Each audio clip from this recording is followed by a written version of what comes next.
결과라고 생각이 됩니다. 자, 오늘은 시편 127편 3절 말씀 중심으로 하는데 전반적으로 그냥 주제 설교를 하겠습니다.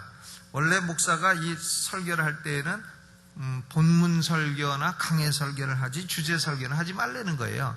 주제 설교를 하면 설교한 뒤에 5천회로 회개하라 이런 말씀도 있을 정도예요. 그러니까 주제 설교가 그만큼 잘못하면 하나님 말씀이 아닌 사람 얘기를 할 수가 있다, 이제 그런 얘기입니다. 그러나 오늘은 우리가 어린이 주일이고 하기 때문에 자녀의 입장이 돼가지고 자녀가 부모에게 원하는 것이 도대체 뭐냐, 이런 것을 좀 생각을 해보겠습니다. 인간은 그 자체로 참 신비한 존재입니다.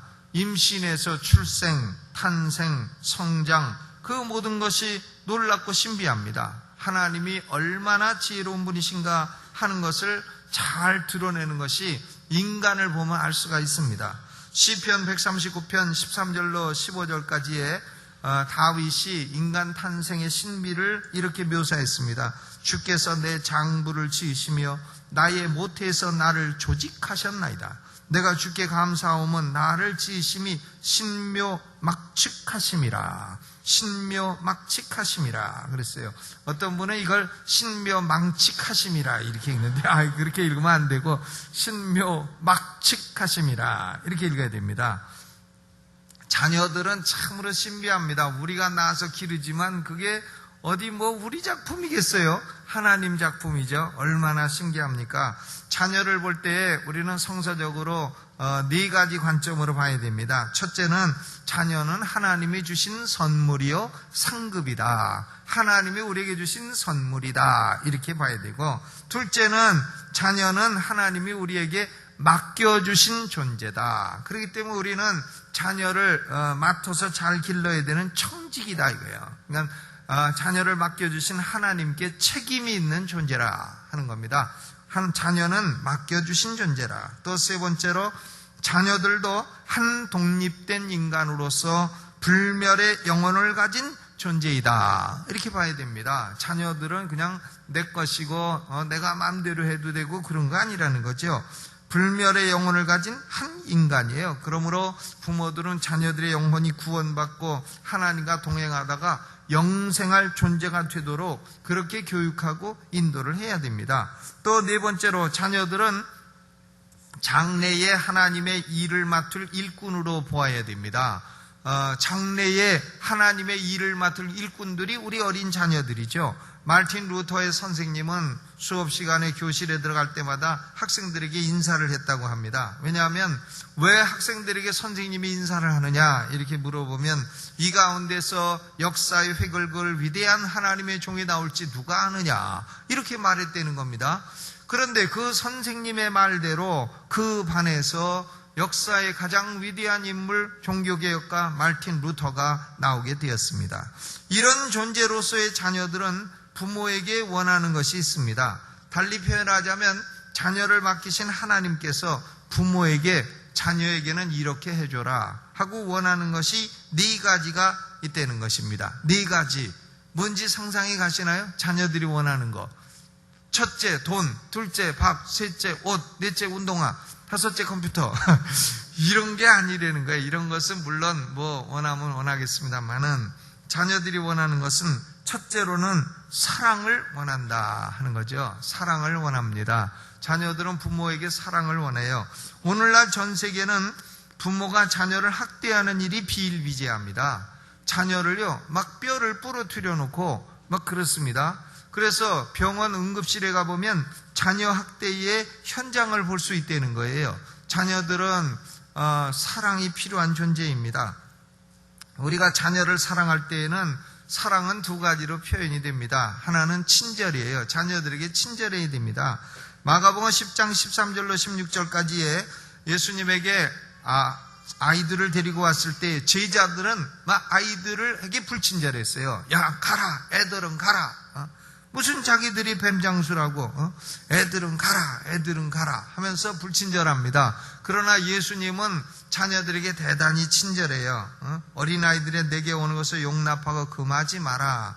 하나님의 나라가 이런 자의 것이니라 하고 예수님은 어린아이를 안고 저희에게 안수하시고 축복해 주셨다. 그러니까 예수님의 특징은 어린 자녀들에게 친절했다 하는 겁니다. 이게 부모가요, 자식에게 어려운 건 자식 공부 가르치기 어렵다는 겁니다. 왜냐하면 가르쳐가지고 잘 모르면 아이고 이런 해가지고 주먹부터 올라가갖고 때리기 때문에 부모가 자식 가르치기 어렵다는 거예요. 이란 돌대가리 그것도 몰라 탁 때리네. 저도 모르면서, 저도 몰랐으면서. 그러니까 부모는 먼저 핀잔 주고 주먹 올라가고 하니까 어렵다는 거예요. 그래서 공부를 잘한 부모라도 자기 자식은 남에게 맡겨서 가르친다는 것입니다. 그러니까 부모가 자녀에게 친절하기가 그만큼 어렵다는 거죠. 또 사랑은 첫째로는 친절이요, 두 번째로는 부모는 자신을 주어야 됩니다. 희생을 줘야 된다 하는 얘기죠. 부모가 자녀를 위해서 희생하지 않으면 자녀들은 불쌍하고 비참해지고 가련해지는 것입니다. 돈 주고 밥 주고 옷 주고 신발 주고 다 줬다, 그게 아니고 자녀들이 원하는 건 부모를 원한다는 거예요. 부모를. 전에 한번 그런 얘기도 했습니다마는 어떤 군인 아버지인데요. 군인 아버지가 자식을 길렀는데 하도 망나니 짓을 하고 하니까 이놈의 새끼 너 같은 건 죽어야 된다고. 근데 너를 죽이려면 낳은 애비 내가 죽여야 된다고. 근데 마을에서 죽이면 소문나니까 산으로 들어가자고 해가지고 아주 깊은 산속으로 애를 끌고 가는 겁니다. 총 들고 죽이려고. 한참 끌고 가니까 자식이 아빠 좀 쉬고 가자 그러더래요. 죽을 놈이 쉬기는 뭘 쉬냐고. 딱 그래도 다리 아프니까 죽을 땐 죽더라도 좀 쉬었다 가서 죽자고 쉬는데 자식이 그러더래요. 아빠 참 좋다고. 뭐가 좋냐? 그러니까 너 죽을 건데 내가 아빠하고 여태까지 살면서 이렇게 함께 등산해 본 게 한 번도 없는데 이렇게 등산을 하고 보니까 너무 좋아가지고 죽어도 괜찮겠다고. 그래가지고 아버지가 가만히 생각해 보니까 야, 내가 이거 군대 생활하느라고 애하고 한 번 등산도 못해지고 놀아주지도 못하고 이거 나의 잘못이구나 해가지고는 권총을 도로 집어넣고 내려갈 때는 확인이 안 된 그런 얘기가 있습니다. 뭐 누가 그랬느냐고 묻지 마세요. 그러니까 이게 자녀들은 이만큼 부모에게 부모 자신을 원한다 하는 걸 알 수 있습니다. 요한복음 3장 16절에 하나님이 세상을 이처럼 사랑하사 독생자를 주셨으니 이는 저를 믿는 자마다 멸망치 않고 영생을 얻게 하려 하심이라. 사랑의 최고 행위는 독생자를 주셨다 하는 데 있는 겁니다. 자녀들의 말에 귀를 기울이고 자녀들과 함께 대화하고 자녀들에게 시간을 할애해주고 한데 참 그게 제일 어려운 게 담임 목사입니다. 제일 어렵죠. 사실 새벽에 나와가지고 밤늦게 애 잘 때 나와가지고 애 잘 때 들어가니 참 어려워요. 우리 교회 집사님 한 분이 커서 제가 어려서 봤는데 그 어린 아이가 커서 지금 대학을 졸업했어요. 장가갈 때가 됐습니다. 아버지가 아들에게 물었다고 합니다.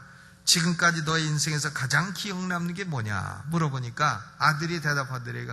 아버지하고 어렸을 때에 낚시 가가지고 고기 잡은 게 제일 기억 남는다고. 다른 건 하나 생각 안 나고 낚시 가서 고기 잡은 게 생각이 난다고. 그러니까 그건 뭘 말하는 거냐면 자녀들은 부모가 함께 해준 그 시간을 기억한다는 거예요. 저는 지난주에 월요일날 제 처하고 창경궁을 갔습니다. 날 좋아갖고 창경궁 꽃놀이를 갔어요. 창경궁을 가서 거기서 이제 종묘까지는 공짜로 다 통해 있어갖고 종묘까지를 이렇게 걷고 왔습니다. 근데 창경궁이요, 저 어렸을 때는 거기 창경원이라 그랬습니다. 일본 사람들이 우리 대비마마 왕의 그 후궁들이 노는 궁전을 갖다가 동물을 갖다 집어넣어가지고 동물원을 만들어 놨어. 근데 저는 뭐 그런 거 알 게 뭡니까? 우리 아버지가 명절만 되면 아침에 고기 먹고 그리고 언제나 가는 곳이 창경원이었어요. 전 명절 때만 되면 창경원 가는 날인 줄 알았어요. 명절이 뭐냐? 창경원 가는 날. 내가 그렇게 알았단 말이에요. 그래서 창경원을 늘 다니고 했는데 지금은 뭐 전혀 생각도 안 나요. 다 바뀌어갖고. 근데 지금도 생각이 납니다. 창경원을 같이 다녔다. 우리 아버지가 생각하면 뭐가 생각나냐? 창경원을 같이 다녔다. 다른 건 뭐가 생각나냐? 좀 묻어 터진 거 좀 생각난다 하고 창경원 간 거, 그게 제일 기억에 남습니다. 우리 승준이가 은혜지에다가 글을 써라 했더니 아빠 망신 줘가지고 부모하고 며칠간 여행하고 싶은 것이 최고의 소원이다. 근데 그걸 들어주려고 하다가 아직까지 못 들어줬어요. 응? 그러니까 참 부모들은 자식들은 부모에게 뭘 원하냐? 친절과 함께 해주는 사랑을 원하는 것입니다. 사랑이라고 해서 자녀들을 스포일 시키는 건 아니죠. 사랑한다고 해서 원하는 대로 오냐 이렇게 줘가지고는 애를 망쳐놓는 것은 아니라는 거예요. 응석바지 철부지로 만드는 것이 사랑은 아닙니다. 우리 부모들은 자녀에게 친절하시기를 주의 이름으로 축원합니다. 두 번째로, 자녀들은 뭐가 필요하냐? 좋은 훈련이 필요합니다. 인스트럭션, 훈련이 필요해요. 자녀들을 하나님이 맡겨주신 존재로 본다면 자녀들에게 좋은 교육을 시켜야 됩니다. 그 교육은 어떤 교육이 필요하냐? 세 가지 교육이 필요하죠. 첫째로는 어른이 되어서 자생력 있는 삶을 누릴 수 있도록 기술이나 지식을 가르쳐줘야 됩니다. 밥 먹고 살 수 있는 기술이나 지식을 가르쳐줘야 되죠. 안 그러면 나중에 커서 밥을 못 먹게 되는데요. 비로 먹게 되니까 밥 먹을 수 있는 기술, 지식을 가르쳐야 되는 겁니다.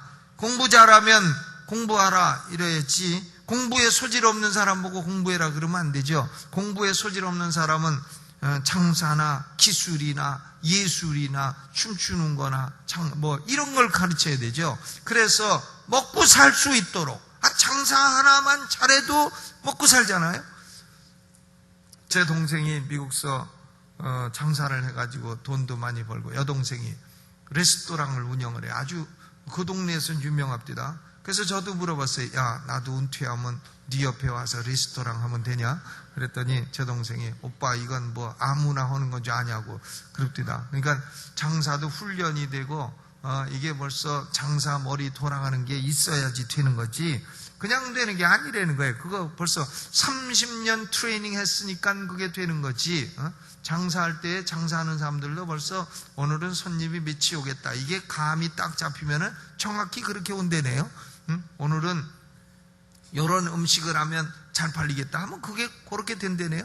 근데 거기 보니까 자기가 레스토랑 하지만 소스도 자기가 직접 만들어. 소스 만들 때 우리 어머니한테 전화해가지고, 한국으로 전화해서 요런 소스는 뭘 넣으면 됩니까? 그럼 그거 가지고 해서 미국 사람들 딱 주면, 야, 요게 어디서 나온 소스냐? 그래갖고 다음에 또 오고 이래서 장사가 잘 된다네.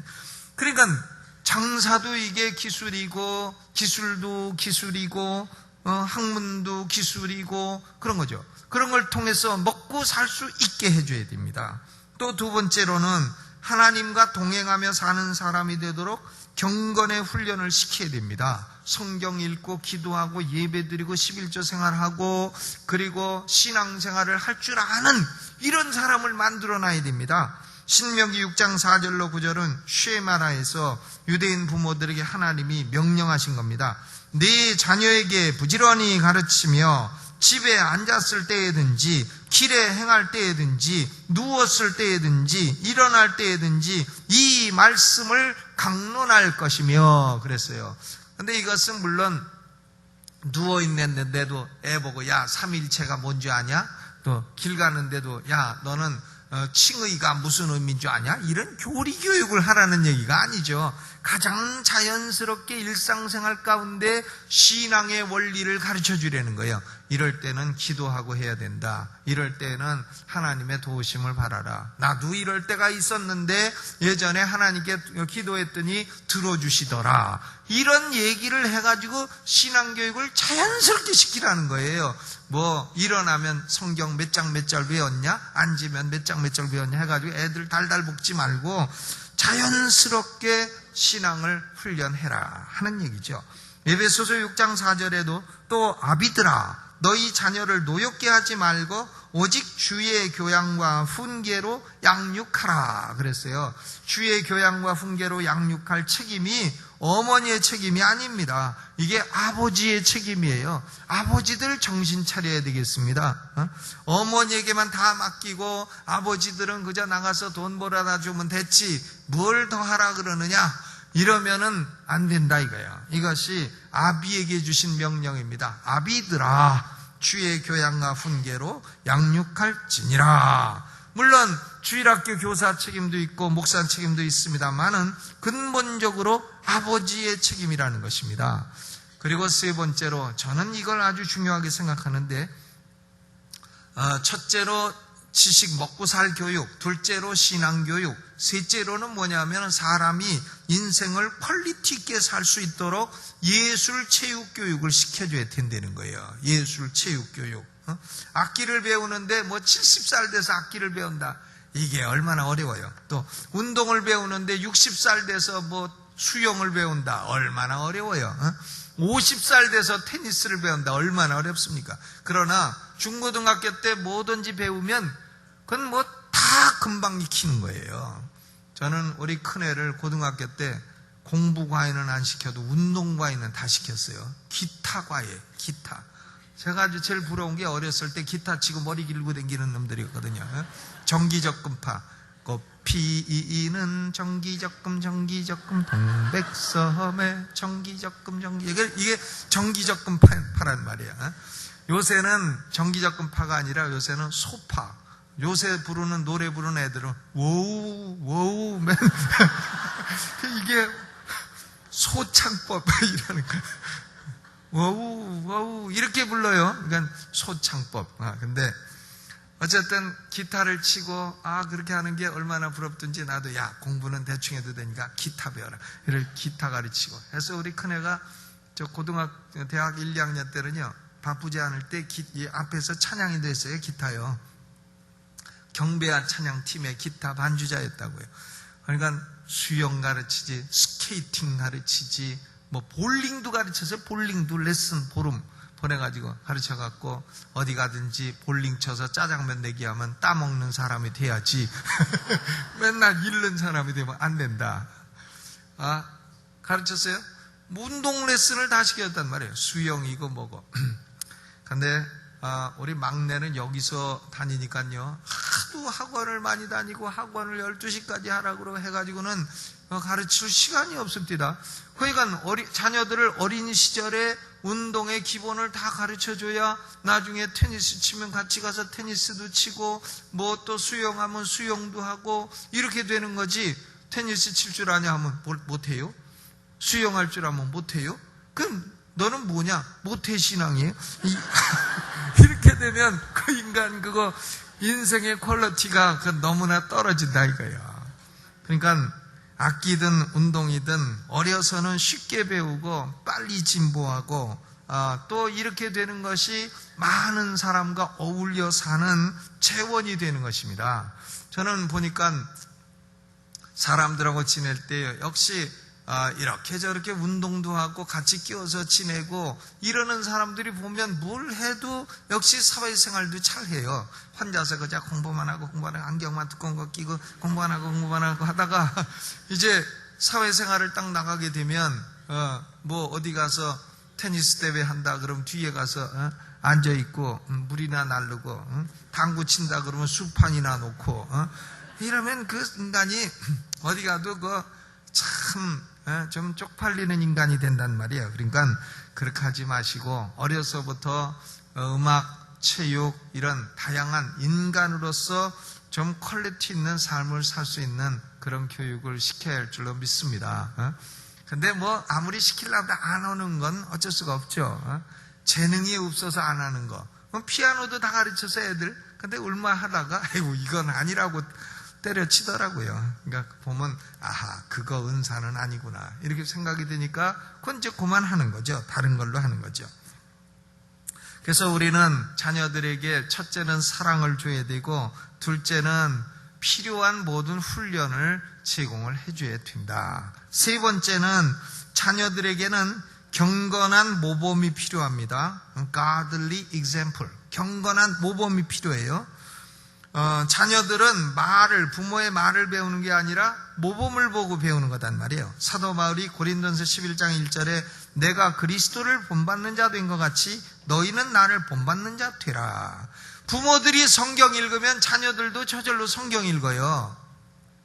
부모들이 기도하면 자녀들도 저절로 기도합니다. 부모들이 예배를 즐거워하면 자녀들도 저절로 예배를 즐거워해요. 그런데 부모들이 예배 갈 때 벌써 주일이 왔네 하면서 막 쌍시옷 비슷하게 막 하면서 그러면 애들도 똑같이 되는 거야. 예배라는 거 저 지겨운 거구나. 그리고 와가지고는 오늘 목사가 설교가 길었느니 뭐가 어쩌니 성가대가 밥이 맛이 없었느니 자꾸 그러면 애들도 교회는 지겨운 것이라고 난 안 간다. 우리 아빠는 왜 가는지 몰라. 이렇게 되는 거 아니겠어요? 하나님께 예배 드려야 돼. 말은 그렇게 하면서 행동은 모범은 그렇게 보이면 소용이 없다 이겁니다. 왜? 자녀들은 말로 배우는 게 아니라 모범으로 배우는 것이기 때문에 그렇습니다. 그러니까 개 아시죠? 개는 옆으로 가는 게 특징이에요. 개 아버지가 자녀들을 훈련시킵니다. 제식 훈련. 앞으로 가! 하니까 전부 다 옆으로 가는 거예요. 개 아버지가 야 인마 앞으로 가라는데 왜 옆으로 가는 거예요? 그러니까 자녀들이 있다가 아빠가 해봐. 그러니까 개 아버지가 해보니까 앞으로 가 해가지고 저도 옆으로 가거든요. 그러니까 컵봐 아빠도 안 되네. 그러니까 보고 배운 거대로 아빠한테 보고 배운 거대로 하는 거죠. 생긴 거대로 하는 겁니다. 경건한 모범이 대단히 필요한 것입니다. 아빠가 술 마시면요 자식들은 나는 안 마셔 하다가도 똑같은 사람 돼요. 아빠가 참 하는 대로 똑같이 따라갑니다. 그러니까 우리는 경건한 모범을 보이는 것이 대단히 중요합니다. 자녀들은 그걸 원하는 것이죠. 네 번째로는 적절한 권징이 필요하다. 권징, 손 좀 봐주는 게 필요하다 하는 겁니다. 요새는 학교 교육이나 심지어는 군대 생활에서도요 육체적인 체벌을 거부하는 시대예요. 보면 어제도 신문에 보니까 선생님이 발바닥 좀 때렸다고 가서 자살해 버렸어요. 애가 참 발바닥이 얼마나 아프다고. 그러니까 선생님은 아마 아프지 않은데 골라 때린다고 발바닥을 하도 말을 안 들으니까 때린 것 같은데 그걸 가지고 발바닥 좀 얻어맞았다고 가서 자살을 해버려. 이런 시대가 됐다 이거예요. 그러니까 하도 학교에서는 때리면 안 된다. 저는 중동관에 딸 때 엄청 맞았어요. 아주 봉골레 엄청 맞았어요. 우리 담임 선생님이 수학 선생님인데 제가 아주 그 선생님 수학 가르치는 게 싫어갖고 수학을 한번 백지를 내버렸어요. 그랬더니 두들겨 팹디다. 그래서 제가 나중에 혼자 공부했어요. 혼자 공부했더니 한 달 만에 수학을 다 깨쳤어요. 이 쉬운 걸 왜 그렇게 어렵게 가르치나. 그래놓고 봉골레로 때리기만 하고.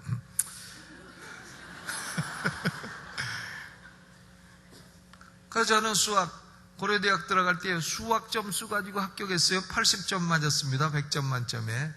지금도 수학을 잘해요. 그래서요. 초월함수요. 조금만 하면 다 해요. 로그 다 합니다. 지금도요. 수학이 쉬운 거더라고요. 그것이요. 그런데 그걸 그냥 무조건 두들겨 패니까 하기 싫고 이래갖고선 안 하다 보니까 안 하니까 모르니까 빵점이고 5점 맞느니 빵점 맞지. 그래서 백진했다가 아주 시간표 짜놓고 의다 터진 적이 있습니다. 근데 참 군대에서도 요새는 하급자를 때리지 못합니다. 전에는 많이 두들겨 팼는데 너무 심하게 패갖고 군대 가서 이제 몸이 불구가 되어 오는 사람도 있고 한데 그건 너무 심하지만 그래도 군대에서 요새는 보니까 동영상이 나왔어. 제대하는 녀석이 애들 막 부추겨가지고 막 상급자고 하급자고 두들겨 치고 막는 걸 또 찍어가지고 인터넷에 올리네. 이런 참 무슨 똑같은 시대가 됐으니 이게. 그런데요, 성경은 자녀 교육을 시킬 때에 적절한 권징이 필요하다 하는 걸 말하고 있습니다. 특별히 잠언서는 애들을 권징하는 데 대한 교과서라고 할 수 있어요. 권징에 대해서 잠언서는 4가지를 얘기합니다. 첫째, 권징은 인간의 내적인 부패성 때문에 꼭 필요하다. 이걸 얘기해요. 그러니까 잠언 22장 15절 아이의 마음에는 미련한 것이 얽혔나니 징계하는 채찍이 이를 멀리 쫓아내리라. 그러니까 어렸을 때 아이고 귀엽다고 안 때리고 5살 넘기면 그 이후는 못 때립니다. 그러니까 때리는 것도 3살 미만일 때 잘못하면 딱 때려갖고 고치도록 해줘야 돼요. 그러면 그 다음부터는 안 하는 거예요. 때릴 필요가 없어요. 그런데 5살까지는 아이고 귀여운 걸 요걸 어떻게 때려 해가지고 할아버지 수염 뽑아도 오냐 잘한다 그러면 나중에 뭐 할아버지 은행 금고 다 뺏어가도 그땐 때려도 소용이 없는 시대가 되는 겁니다. 그러니까 미련한 것이 아이의 마음에 얽혔다. 고로 징계하는 채찍이 꼭 필요하다. 또 잠언 29장 15절에 채찍과 쿠지람이 지혜를 주거늘 임의로 하게 버려두면 그 자식은 어미를 욕되게 하느니라. 자식이 제 멋대로 하게 내버려두면 어미를 욕되게 한다는 겁니다. 저는 미국에 가서 우리 큰애가 미국 초등학교 다닐 때에 가서 점심시간에 가끔 학부모를 초대해요. 그러면 미국 아이들은 점심시간 식사할 때 한마디도 떠들질 않아요. 밥을 조용하게 먹습니다. 그러면 떠드는 아이는 어떡하냐? 선생님이 딱 불러요. 안 때려요. 안 때리고 불러가지고 밖으로 내보내요. 내보내고 밥을 안 줘요. 그리고 그 다음날 부모 오라 그래서 데리고 가라 그래요. 이 아이는 우리가 가르칠 수 없으니까 데리고 가라고. 그럼 부모가 싹싹 빌고 아이고 다시는 그렇지 않게 할 테니까 좀 받아달라고 이렇게 합니다. 손도 안 대요. 그래서 선생님이 얘기하면 무서워합니다. 그러니까 밖에 벌 세워놓는 걸 타임아웃이라 그래. 너 타임아웃 하면 나가서 벌 쓰고 있어야 돼. 공부 못해요. 그러니까 권징을 하죠. 때리진 않아도 권징을 하는 겁니다. 이 권징은요, 두 번째로 이게 미움의 표현이 아니라 사랑의 표현이라는 겁니다. 잠언 13장 24절에 초다를 참아 못하는 자는 그 자식을 미워함이라. 자식을 사랑하는 자는 근실히 징계하느니라. 자식을 사랑하는 사람은 근실하게 징계한다. 그러니까 부모한테 좀 ud어 터지고 자란 애들이요, 나중에 보면 그래도 그냥 바르게 크고 부모 미워하지 않습니다. 부모가 나 좀 때렸다고 뭐 부모 미워 그러지 않아요. 우리 부모님은 날 사랑해서 내가 잘못할 때 손 좀 봐주셨다. 나를 사랑했다. 이렇게 생각하죠. 군대에서도 보면 아주 말썽 부리는 놈 부모한테 연락해서 오면 그 자식 우리한테 연락하지 마시오. 관심 없습니다. 이런 부모들이 있어요. 그러니까 애들이 군대 가서도 말썽꾼되고 잘못되고 그런 겁니다. 부모가 관심이 없고 징계도 안 하고 훈련도 안 하고 그런 자녀들이죠. 또 세 번째, 권징은 부모가 분노를 표출하는 것이 돼서는 안 된다는 겁니다. 부모가 밖에 나가서 승질나는 일이 있다고 집에 들어와서 애나 두들겨 패고 이래서는 안 된다 이거야. 그러니까 사람들이 밖에 나가서 화나는 일이 있으면 집에 들어올 때 강아지가 막 반갑다고 막 짖으면 발로 차고 애 때리고 이래서는 안 된다 이거야. 권징에도 규율이 있어야 되지. 잠언 25장 28절에 자기의 마음을 제어하지 아니하는 자는 성읍이 무너지고 성벽이 없는 것 같으니라. 권징을 할 때에도 마음을 딱 제어하고 해야 된다는 얘기예요. 그 다음 권징은 네 번째로 영적인 목표가 있어야 된다. 왜 권징하느냐? 이 아이가 이렇게 잘못했기 때문에 바르게 하기 위해서 권징한다. 이런 목표가 있어야 된다는 겁니다. 잠언 22장 6절 유명한 말씀이죠. 마땅히 행할 길을 아이에게 가르치라. 그리하면 늙어도 그것을 떠나지 아니하리라 그랬습니다. 여러분, 자녀들은 하나님이 우리에게 맡겨주신 존재인 것입니다. 자녀가 예를 들어서 태어날 때 핸디캡을 가지고 태어났다. 그래도 하나님이 맡기신 거예요. 저는 미국서 목회할 때 한 국제 결혼한 부인이 자녀를 이 브레인 튜머 있는 자녀를 낳았습니다. 그러니까 국제 결혼한 사람들은 뭐가 잘 안 맞는지 그런 경우가 있어요. 그래서 아이가 나이가 17살이 됐는데도 말을 제대로 못하고 대소변도 잘 못 가리고 그래요. 근데 그 부인이 예수를 믿게 됐어요. 교회를 나오게 됐습니다. 근데 어느 날 주일날 교회 가려고 하는데 아이가 또 엄마 하면서 17살짜리가 대소변 가려달라고 하니까 그 아이를 때리고 나온 거예요. 교회 가려고 하는데 또 귀찮게 그런다고 때리고 나왔습니다. 그런데 이 부인이 자동차를 타고 고속도로를 오는데 하나님이 갑자기 말씀하시더래. 야, 네가 그 아이보다 나은 게 뭐 있냐? 너 왜 그 아이를 때리냐? 내가 그 아이를 너를 충성되이 여겨서 그 아이를 너에게 맡겼건만 네가 그 아이를 대소변 가려달라고 하는데 왜 때리냐? 네가 그 아이보다 나은 게 뭐 있냐? 그 아이가 잘못한 게 뭐 있냐? 그러시더래. 운전하고 가는데요. 그래가지고 슈울도 그 옆에 있는 고속도로 옆에 있는데 차를 딱 세우고 30분 동안 울다 왔다는 거야. 아이고, 하나님 잘못했습니다. 나를 충성되이 여겨서 내게 그런 자녀를 맡겨주셨다는 사실을 내가 몰랐습니다. 하고서 거기서 울고 회개하고 예배를 늦게 왔다는 그런 얘기를 제가 들은 적이 있습니다. 여러분, 우리는 자녀들에게 사랑과 훈련을 제공하고 경건한 모범을 보이고 적절한 권징을 해서 하나님이 축복하시는, 그리고 하나님이 귀하게 종으로 쓰시는 자녀들로 다 손자 손녀들로 양육하게 되시기를 주님의 이름으로 축원합니다. 다 까잡수신 것 같아서 네 가지 뭔가 물어. 첫째 뭐라고요? 사랑. 둘째는 훈련. 셋째는 경건한 모범. 넷째는 적절한 권징. 자녀들은 이 네 가지를 원한다는 것입니다. 우리 자녀, 손자, 손녀들이 다 잘 되는 역사가 있기를 주님의 이름으로 축원합니다. 기도하겠습니다.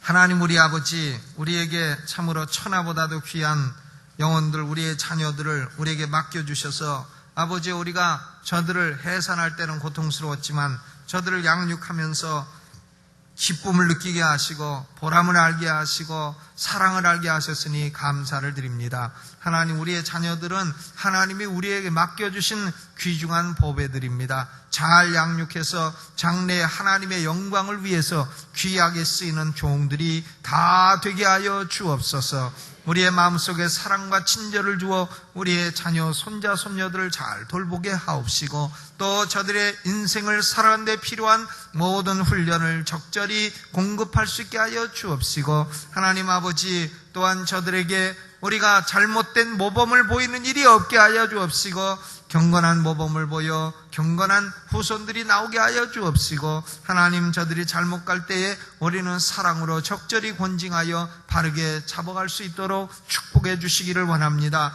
우리의 가정을 축복하시고 우리의 가정을 공격하는 악한 사단의 모든 공격들을 물리쳐 주시고 하나님의 성령으로 우리의 자녀들이 믿음 가운데 아름답고 또 훌륭한 장래의 하나님의 일꾼들로 성장케 하여 주옵소서. 오늘 우리 자녀들을 위하여 귀한 예물을 드린 손길 가정마다 복에 복을 더하시고 오늘 우리 유아처, 초등처 수고하시는 선생님들, 또 처장님들, 아버지 전도사님들, 또 여러 수고하시는 교사들을 일일이 다 축복하여 주옵시고 하나님, 저들의 수고에 하나님의 하늘문을 열어 다 만배 억배로 갚아 주실 줄로 믿습니다. 우리 유아처가 부흥되게 하시고 초등처가 더욱더 부흥되게 하여 주옵소서. 예수님의 이름으로 기도하옵나이다. 아멘.